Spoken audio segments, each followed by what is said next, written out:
Bismillahirrahmanirrahim.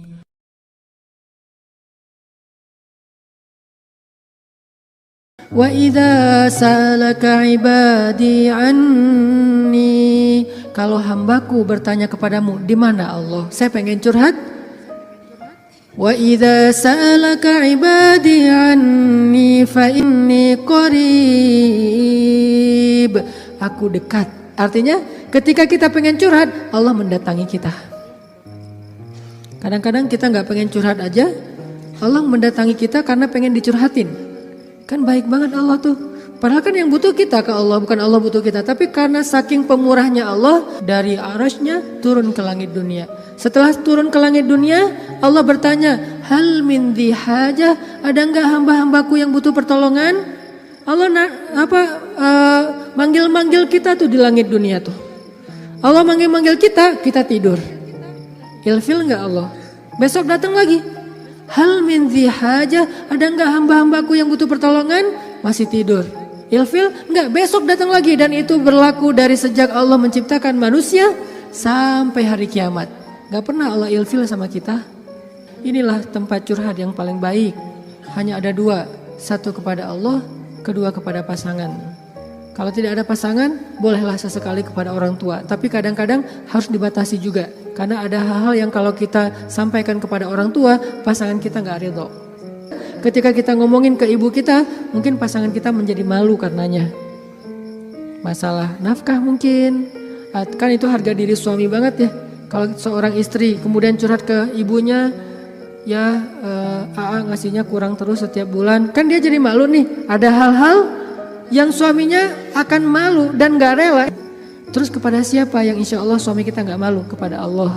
Ya Allah, suami saya ngasih nafkah kurang terus udah berapa bulan. Saya sih berharap gak usah banyak-banyak ya Allah, 30 juta aja sebulan. Ini masih kurang 29 juta, kurang sejuta curhat ya. Karena suami kita juga curhatnya ke Allah. Ya Allah, saya pengen nambahin nafkah buat istri saya. Ya Allah, ya Allah, ya Allah. Dua-duanya curhat nih. Kalau perlu curhatnya sambil pegangan tangan, kan seru tuh. Coba kalau masih sendiri, pegangan tangan siapa? Gini-gini. Mana ya tangan? Kalau sholat tahajud berdua sama sendiri. Kalau sendiri yang banguninnya alarm, nggak enak banget tuh. Ring, apa sih berisik? Tapi kalau udah berpasangan, yang banguninnya suara lembut. Kang, bangun. Akhirnya makin tidur. Ini tapi bukan fikih ya. Ini iseng-isengan saya doang nanya ke istri saya. Yang. Kalau kita sholat tuh boleh gak sih gandengan? Istri saya nanya, gandengan gimana? Jadi kita tengah malam tuh nanya-nanya kayak gituan. Gandengan gimana? Gini, jadi kita takbir terus. Boleh gak sih kayak gitu? Nanya ya. Tapi kalau deketan boleh kan? Boleh. Ya udah deketan lagi dong. Lagi sah. Bisa gak ngomong kayak gitu ke teman kos-kosan? Deket lagi dong. Bahaya. Makanya teman-teman curhat sama Allah SWT. Analogi dan contoh kasusnya mungkin masalah cinta dengan pasangan ya. Tapi moral of the story-nya tuh bisa kita pakai dalam apa aja. Karena kita punya masalah bukan cuma dengan pasangan, bukan cuma dengan teman, tapi kita punya masalah dalam pekerjaan, dalam apa aja. Pokoknya mau curhat ke langit. Karena Allah selalu menunggu kita curhat. Yang di seluruh bumi juga makhluk-makhluk Allah selain jin dan manusia setiap hari berdoa kepada Allah. Masa kita nggak mau berdoa? Kulla yaumin huwa fi sya'n wa la ya'uduhu hifdzuhuma. Curhat sama Allah. Akhirnya kaulah udah selesai datang ke Nabi. Kalau bahasa kita kayak ngejapri ke Nabi gitu. Nabi bilang, kamu sama suami kamu sudah haram selama-lamanya. Karena zihar itu adalah tradisi Arab jahiliyah. Kamu buat saya seperti ibu. Itu tradisi Arab jahiliyah yang gak baik banget. Sangat-sangat tidak adil kepada perempuan. Jadi ini salah satu ayat bukti bahwa Al-Quran itu benar-benar turun untuk mengangkat kehormatan perempuan. Karena tradisi Arab jahiliyah, kalau dia udah mulai bosan sama istrinya, langsung dia ceraikan seumur hidup. Kenapa seumur hidup? Biar gak dapat waris, biar gak ada tanggung jawab apa-apa, nafkah segala macam. Kan curang banget kan? Dinikahi ketika muda, pas udah tua diceraikan tanpa ada harapan warisan dan nafkah lagi selama-lamanya. Ternyata Khawlah gak berhenti dengan bertanya kepada Nabi doang. Dia minta kepada Allah. Tadinya gak ada loh fikih zihar di dalam Islam tuh gak ada. Gak ada syariat hukum tentang bab zihar di dalam Islam. Baru ada setelah Khawlah curhat. Jadi bisa dibilang beberapa syariat Islam itu muncul hasil dari curhat-curhat para hamba. Apa arti Al-Mujadilah? Perempuan yang sedang curhat. Ini surat curhat di dalam Al-Quran. Akhirnya turun ayat, Allah sudah mendengar pembicaraan kalian berdua, Allah tahu banget isi japri-japrian kalian. Kemudian Allah mengatakan zihar itu adalah dosa besar. Dan orang yang melakukan zihar tidak berlaku untuk istrinya. Tapi dia wajib menebus dosa itu dengan cara berpuasa 2 bulan berturut-turut. Suami dari Khawlah orang yang sudah sangat tua. Nabi panggil dia ke sini. Akhirnya sahabat nyari-nyari dia, dipanggil ke rumah Nabi. Kemudian Nabi mengatakan, sudah turun ayat tentang masalah kamu dengan Khawlah. Allah gak redha dengan apa yang kamu lakukan kepada Khawlah. Akhirnya dia dimarahin sama Nabi. Kemudian Nabi mengatakan, ya Rasulullah, saya sadar, saya insaf, saya taubat. Terus gimana menebusnya ya Rasul? Kata Nabi, berpuasalah 2 bulan berturut-turut. Dia bingung. Rasul, saya ini laki-laki yang sudah tua. Jangankan 2 bulan berturut-turut, sehari aja batal. Gak boleh batal sehari aja, gak boleh. Kalau batal sehari gak bisa besok dilanjutkan, gak bisa. Langsung mulai dari nol. Ya Rasul, saya puasa sehari aja gak kuat, gimana 2 bulan? Rasul mengelus dada kemudian mengatakan, ya udah kalau gitu beri makan 60 orang miskin. Ya Rasul, gak ada orang yang lebih miskin di daerah sini daripada saya. Akhirnya Nabi ngambil beberapa karung korma, dikasih ke dia, ngasih makan ini untuk keluargamu. Ini juga menjadi dalil gimana Islam itu agama yang sangat-sangat toleran. Allah pengen memudahkan kalian, Allah gak pengen menyusahkan kalian. Semua syariat Islam itu adalah memudahkan kita, gak ada yang menyusahkan kita. Semua syariat Islam itu gampang, simple, mudah, gak ada yang susah. Salah satunya adalah menikah, itu mudah banget. Mana Ustadz, buktinya masih banyak yang masih single. Berarti bukan Allah yang menyusahkan pernikahan, calon mertua tuh. Nah Allah mah memudahkan kan ya. Bayangin pernikahan itu kan simple ya. Akad nikah sederhana kan. Yang cuman saya nikahkan putri saya terima putri bapak dengan mahar sekian dibayar tunai, sah. Akhirnya berubahlah status, berduaan apalagi dan seterusnya apalagi dosa aja isinya. Sekarang berubah, memandang aja berpahala. Apalagi ya, memandang aja berpahala. Kebayang gak tuh? Memandang pasangan itu sama kayak memandang Ka'bah. Duduk sambil ngeliatin Ka'bah itu pahalanya kayak 2 rakaat sholat loh. Sholat mutlak. Berarti memandang istri yang lagi rempong sama dengan 2 rakaat sholat mutlak. Baru memandang gimana menyentuh, gimana mengecup keningnya, gimana memeluknya, gimana dan gimana. Ibadah sholat mudah banget, gak bisa berdiri, duduk. Gak bisa duduk, berbaring. Gak bisa sholat tepat waktu, dijamak. Gak bisa menjamak, dikosor, dikodok. Kenapa dikodok? Soalnya ketiduran. Yang penting jangan istiqomah. Masa mengkodok istiqomah ya?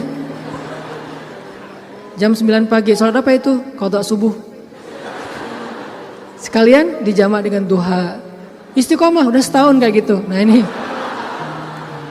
kayak misalnya kita pulang malam, belum isya nih. Tadi pas isya, pas lagi di jalan macet-macetan, sampai di rumah capek banget, mandi segala macam, makan, akhirnya ketiduran. Lupa kalau kita belum salat isya, bangun-bangun subuh, oh iya ya semalam saya belum isya. Gak apa-apa, lakukan ketika kita ingat. Karena itu lu lupa atau gak sadar atau gak tahu ilmunya. Balik lagi, akhirnya Allah turunkan ayat untuk ngebela Khawlah bintu Sa'labah. Kenapa? Curhat kepada Allah. Jadi butuh cinta, butuh ditambahkan rasa cinta, butuh diharmoniskan perasaan cintanya, minta kepada Allah karena cinta itu dari Allah Subhanahu wa taala, bukan dari makhluk. Hati kita itu ada di antara jemarinya Allah, ada di dalam genggamannya Allah. Kadang-kadang kita sendiri gak berkuasa untuk nolak apa yang diinginkan oleh hati kita sendiri loh. Dan saya ngebuktiin banget, saya sering bilang saya itu bukan tipe istri saya banget. Ada 4 hal yang istri saya gak mau, 4-4-nya ada di saya. Ketika sebelum ketemu saya pokoknya saya gak mau ini, aduh gak mau banget deh, gak banget deh. Makanya jangan gampang nyumpah-nyumpahin ya. Nanti malah dikasih seperti yang kita sebutin. 4 hal yang saya gak pengen banget ada suami saya yang 4 ini. Ternyata pada diri saya ada 4-4-nya. Ya Allah, tundukkanlah hatinya untukku. Ditundukkan. Kok saya gak bisa nolak kamu? Ya, kuat-kuatan doa kan? Dia berdoa, ya Allah please jangan orang itu. Ya Allah please yang dia. Kuat-kuatan doa. Ya Allah jangan orang itu please, jangan orang itu. Ya Allah please dia aja, jangan yang lain. Ustadz dilawan. Doa. Jadi minta sama Allah itu gampang banget loh. Hidup kita tuh cuma masalahnya cuma gini doang. Buat saya hidup saya tuh modalnya bukan duit, bukan teman, walaupun itu semuanya penting dan berharga, tapi modal paling penting dalam hidup saya tuh ini. Makanya saya nggak mau sama sekali menggadaikan doa dengan makanan yang syubhat dan haram, nggak mau saya. Misalnya jalan ke luar negeri kayak kemarin New Zealand, Jepang yang muslimnya minoritas kan susah nyari makanan halal tuh. Mending lapar daripada saya akhirnya mencari-cari alasan, ini kan darurat kan udah nggak ada pilihan segala macam. Ini kan makannya ikan tapi kan satu minyak dengan makanan yang nggak halal. KFC kalau di luar negeri itu halal. Mungkin kalau di Singapura McD KFC-nya udah ada label halal. Tapi kalau di beberapa negara yang lain nggak ada label halal. Walaupun ayam kan bukan babi Ustaz, bukan pork. Tapi kan dia nggak disembelih dengan nama Allah. Saya nggak mau. Pengen ngerasain gimana ya rasanya ayam goreng di mana gitu, ayam kriuk di mana, dia beda dengan di Indonesia. Tapi kan itu bahayanya bukan masalah hal haram, menggadaikan doa kita. Begitu kita makan, kenyangnya cuma sebentar, nanti juga udah lapar lagi, tapi doa kita ditolak 40 hari 40 malam. Gimana kalau pas lagi di luar negeri, terus kita ada masalah di imigrasi pas di bandara, kita berdoa gimana cara Allah akan mengabulkan? Kenapa? Modal kita dalam hidup tuh doa banget tuh. Saya ngerasa banget banyak keajaiban dalam hidup gara-gara berdoa. Bukan berarti saya udah soleh ya, bukan. Allah yang maha baik. Minta, ya Allah saya lagi butuh ini. Jadi duit kita teman-teman ada di sisi Allah. Jadi gak usah khawatir, tinggal minta. Teman-teman khawatir gak nyimpan duit di bank? Gak khawatir kan? Uang ada di bank 1M. Tenang kan? Kenapa kok tenang nitip uang 1M kepada manusia, tapi gak tenang menitipkan harta itu kepada Allah? Ini gak fair nih imannya nih. Kalau Allah lebih dahsyat daripada kartu dan buku rekening apa? Allah tidak pernah ingkar janji. La yukhliful mi'ad. Allah lah yang memberi kalian rezeki. Allah lah yang menjamin untuk kalian hidup. Sehingga buat saya pribadi, saya tuh orang kaya. Uangnya di mana Ustaz? Di Allah. Saya tuh orang kaya, punya banyak aset. Mana asetnya? Allah yang tahu. Saya nggak tahu, tapi Allah tahu. Kan gitu kan, sederhana sebetulnya, gampang banget. Duit ada di Allah. Sama kayak orang bilang, saya banyak duit, alhamdulillah sekarang ada beberapa ratus juta. Di mana? Di bank. Aman? Enggak. Walaupun kita merasa nyaman, tapi enggak aman. Kalau di Allah, kita enggak merasa nyaman, padahal itu yang paling aman. Tapi kan enggak ada wujudnya Ustaz. Emang di bank ada wujudnya? Tapi kan enggak ada bukti apa-apa segala macam. Apakah Allah pernah ingkar janji? Enggak pernah. Tapi nariknya gimana Ustaz? Kalau ke bank kita tinggal datang ke tellernya, kita minta. Kalau ke Allah lebih gampang, gak perlu macet-macetan ke teller, gak perlu ngambil nomor antri, tinggal gini doang. Lebih mudah. Gak ada tapi untuk Allah. Tapi itu hanya berlaku buat kita. Sebaik apapun kita ada tapinya. Tapi kan dia juga manusia. Minimal. Kalau enggak, tapi kan dia gak jujur. Tapi kan dia jahat. Tapi kan dia curang. Kalau dia orang baik, tapi kan dia manusia. Tetap ada kurangnya kan? Kalau Allah gak ada tapinya. Allah gak akan memberikan harta karena kekurangan. Allah maha kaya. Allah terlalu sibuk. Allah maha kuasa. Allah gak dengar. Allah maha mendengar. Allah misalnya gak melihat. Allah maha menyaksikan. Apa sih yang kita persoalkan dari Allah? Tinggal gini doang. Tapi saya udah sering gini gak didengar sama Allah. Berarti kita gak punya kontrak. Kontrak itu udah kita batalin dengan makanan yang haram. Kontrak itu udah kita batalin dengan memutuskan silaturahim. Kontrak itu udah kita batalin dengan berburuk sangka kepada Allah. Itu kan yang membatalkan kontrak. Begitu kita berburuk sangka kepada Allah, apa sih maunya Allah nih? Ya Allah, please tolong saya dong. Tapi ngomongnya apa sih maunya? Allah, batal kontraknya. Harusnya kita mengatakan, ya Allah, bantu saya ya Allah. Saya yakin tidak ada sesuatu yang sia-sia dari takdirmu. Kita berbaik sangka kepada Allah, maka Allah pasti akan menunaikan janji. Wa aufu bi ahdi, ufi bi ahdikum. Tunaikan janji kalian kepada aku tunaikan janji aku kepada kalian. Modal itu doa banget teman-teman. Doa banget. Cinta, mau dapat sahabat, mau dapat pasangan, mau dapat kasih sayang orang tua, mau dapat doa dari orang-orang soleh, mau dapat rezeki yang berkah, mau dapat terutama cinta dari Allah. Caranya adalah menengadahlah ke langit, bukan ke bumi. Sujudlah di bumi, lalu memintalah ke langit. Maka Allah Subhanahu wa ta'ala akan melimpahi kita dengan rasa. Tinggal kita yakin aja sama Allah. Masalah yakin inilah yang membuat kita kadang-kadang jadi harus menunggu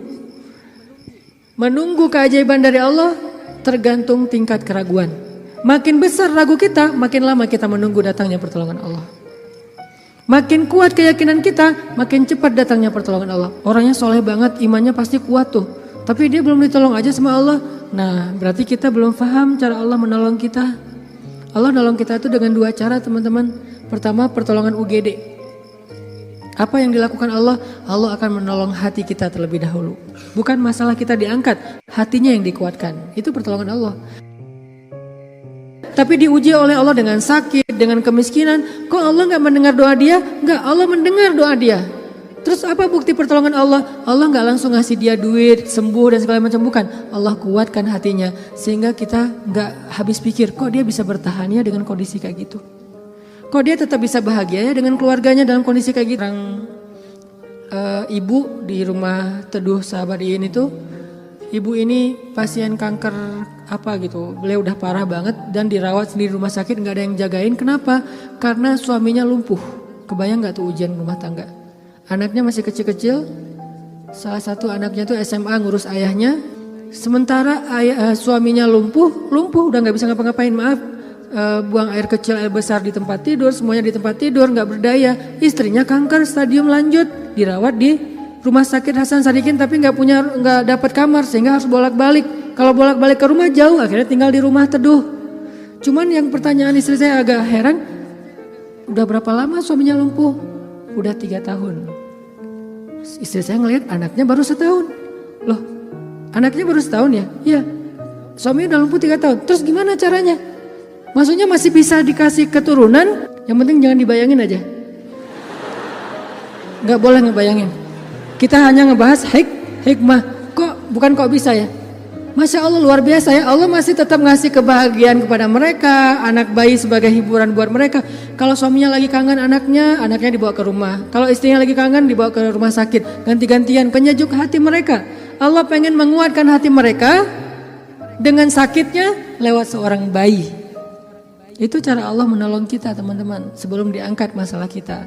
Sehingga jangan salah paham, kalau ada orang soleh miskin, kalau ada orang soleh sakit, kalau ada orang soleh kena musibah terus. Mungkin Allah tidak langsung menyelesaikan masalah dia, tetapi Allah lebih suka untuk menjaga hati dia, karena dengan cara kayak gitu Allah akan terus dekat dengan dia. Kadang kalau kita diselesaikan masalahnya oleh Allah, tiba-tiba jadi jauh kan? Ya Allah tolong saya tahajud 1 juz 1 malam. Luar biasa tuh kalau lagi ada masalah. Satu masalah selesai, gak usah tahajud. Sholat aja dijamak lagi tuh tadi. Maghrib dijamak dengan isya, zuhur dijamak dengan asar, subuh dijamak dengan duha. Jadi sehari menjamak 3 kali sholat. Kenapa? Udah gak ngerasa butuh sama Allah. Allah tahu itu. Makanya nih kayaknya hambaku nih kalau aku tolong nanti jauh lagi. Sementara aku kangen. Kan tetap happy, tetap bahagia. Yang gak bahagia itu orang yang lihat. Yang justru gak tega itu yang ngelihat, yang ngerasain. Biasa-biasa aja. Saya kadang-kadang gak habis pikir dengan beberapa orang teman saya soleh banget. Hidupnya tuh susah banget. Kerjaannya gak jelas, penghasilannya gak seberapa, anaknya banyak, dan sering nunggak gitu di sekolah teh. Tapi saya lihat keluarganya, anak-anaknya senyum-senyum semuanya, pada hafal Al-Quran, suami istri akur segala macam. Kok mereka bisa bahagia dengan modal hidup yang cuma segitu, sementara ada keluarga lain yang modal hidupnya berlimpah tapi gak bahagia. Karena yang ini ditolong hatinya, yang itu tidak ditolong hatinya. Minta aja sama Allah, apapun masalah kita. Apalagi cuma masalah perasaan hati. Allah bolak-balikan hati sesuka Allah. Gampang banget buat Allah. Kadang-kadang yang saya cerita, ketika kita terbesit dalam hati aja Allah wujudkan kan. Kayak ada seorang ibu di Dumai, cuman terbesit di hati gak ngomong loh. Tiba-tiba saya kepikiran pengen ke Dumai. Kenapa Ustaz? Gak tahu, pengen aja ke Dumai. Akhirnya kita Kan kita ngumpulin tuh daftar yang ngundang di seluruh Indonesia, terus kita yang nentuin mau kemana.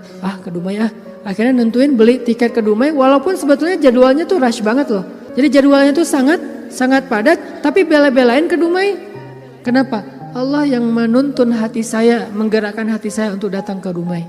Begitu saya sampai di Dumai, ternyata Allah men-setting beliau yang menjemput kita di bandara, lalu satu mobil, kata beliau, inilah batin saya sebulan yang lalu. Allah ngasih bukan cuma di sebuah taklim, satu mobil bisa curhat masalahnya. Bukan saya soleh, bukan, dianya yang solehah. Allah yang maha baik. Dan kita bisa banget. Jadi kalau orang bisa datang ke kita lewat doa, berarti jodoh juga bisa datang ke kita lewat doa. Tinggal kuat-kuatin aja doanya kayak tadi. Saya pernah satu raudhah dengan seorang calon pejabat ya. Satu raudhah, dia lagi umroh, saya juga lagi umroh. Kita satu karpet hijau tuh raudhah. Kebenaran saya tahu beliau dan gak setuju dia menjabat karena banyak mudaratnya daripada manfaat. Dan saya tahu karena mau menjabat waktu itu, dan saya tebak-tebak aja nih kayaknya doanya supaya dia dipilih nih. Dia doa di sebelah saya juga doa di sebelah dia. Saya doanya pas dengerin kayaknya khusyuk banget doanya, nangis-nangis itu. Ya Allah, tolong jangan kabulkan doa orang di sebelah.